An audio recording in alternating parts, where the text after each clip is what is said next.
రోజు రోజుకి శాస్త్ర విజ్ఞానం ఎంతగా అభివృద్ధి చెందినా మనస్సుకు మేధస్సుకు మధ్య ఉన్న సంబంధంపై నేటికి పట్టు సాధించలేకపోయింది.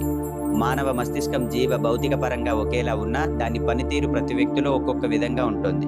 మానవ మనోమేధస్సులను అదుపు చేయడం శాస్త్ర విజ్ఞానం వల్ల కాకపోయినా భారతీయ ఆధ్యాత్మికతకు ఆ అంశం సాధ్యమైందని చెప్పవచ్చు.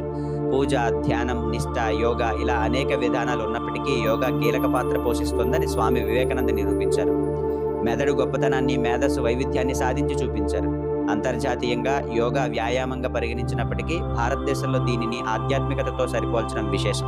అకుంఠిత ఏకాగ్రత, అసాధారణ జ్ఞాపక శక్తి యోగాతో మాత్రమే సాధ్యమన్నది అక్షర సత్యం. తద్వారా భగవత్ సాధన సులభమని పండిత వ్యాఖ్యానం.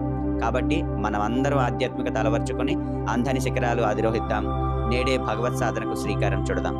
సర్వే జనా సుఖినో భవంతు.